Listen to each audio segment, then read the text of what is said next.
Happy Sunday afternoon. We are here for Runs Hits Aaron, the Pittsburgh Diamonds pregame show. And today is a special edition of the pregame show just for the fact that we're in the Diamonds trailer and we're in the manager's office and we have the entire brain trust here with Aaron Miles, excuse me. And I would think you're still here. You probably never went home last night. You're probably still celebrating last night's game. Sure.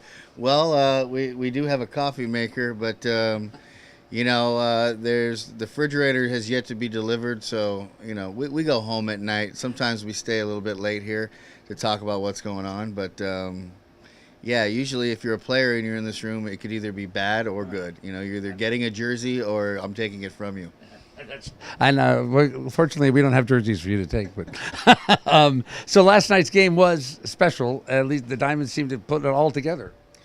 Well, we had the best team in the league, record-wise, and obviously we all think very highly of the San Rafael Pacifics. They've been playing really good baseball, and for Dakota Freeze to come out and shut them down like he did, and for us to get to Lang, we faced him. That was the third time facing him, and we've beat him twice now. Dakota's beat him twice, and we swung the bats well. We defended well, and Dakota Freeze pitched a great game. He did, and then something that hasn't happened a lot this year. The relief staff came in and held the lead. They did. Leach did a great job getting a big out for us. We didn't have to go to Hatch that same inning. Hatch took care of the lefties the next inning. Did a great job. And Johnson, looked great. Walked a couple in the ninth and started to scare us a little bit, but got back in the zone, made his good pitches. He's got some really good stuff, and he looks to profile well at the end of the bullpen.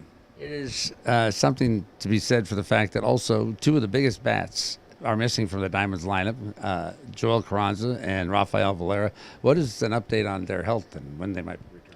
Well, they're not too banged up, so they should be back in the lineup on Tuesday. We'll see. Joel feels good enough to maybe pinch hit today. It's still kind of tender running. Valera, his hand it needs a couple days to get him right. So we don't want to push anything.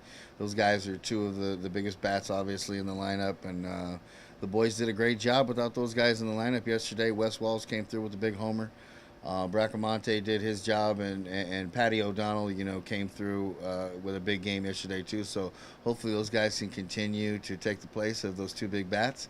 And we got the kid Paculon in the lineup batting fourth today. And so, I like where we're going. We're mixing it up a little bit and putting some pressure on some of these other guys, but we seem to be swinging the bats well as long as we continue to do that. And again, this bullpen, as long as we can get some solid outings from this bullpen, this team's looking like it can be a force. We've just got to continue to do it. Not to put added pressure on the game, but yesterday you were talking about you didn't really want to talk about sweeping both games. You said it would be more logical to just think that we can get one of the two, but now you've won the first one, so the pressure is on for game number two. We definitely, when I looked at the week, at the beginning of the week, we had Napa and then we had Martinez for 3 and San Rafael. So I said, you know what, we got to win 4 this week, and it's very doable. After we dropped 2 to Martinez, it seemed like a tougher task. But if we win today, the week will have played out as I had initially thought. We'd love to win 5, but San Rafael is a very, very tough ball club, and we're banged up. And so before the game yesterday, being banged up and having not very many arms left in the bullpen. You think you've got a tall task against you, but the boys came out and hit, and Dakota Freeze did a great job, and here we are with a chance to win 4 this week and make it a great week. And Jordan Brink is on the mound today, and that's a big game. Jordan Brink has done a heck of a job. He just keeps getting better and better. He's got a rocket arm. He's been mixing his slider in well. He got hit a little bit against these guys last time, but he's better, and he's continuing to get better. So we expect a very competitive game. They've got a pretty good pitcher on the mound, too, in Baez. Hard thrower, so it'll be 2 guys that throw the ball hard, mix in their sliders. Let's see if let's hopefully we can out hit them, let's out defend them, and make it a close game and get that 4th win. And what shape is the bullpen in for today's game? The bullpen's pretty good. Barnesi's good to go. Johnson's probably going to be down. We'll see if Hatch is available. Hatch will definitely get in a close ball game if he's available. Leach is probably good to go. Spangler's good to go. Hecht is good to go. So we've got some arms available, and like I said, hopefully Brink can get us at least into the 6th or the 7th. Coach, good luck, and good luck to all of you. And we'll be back for the start of today's game right after this.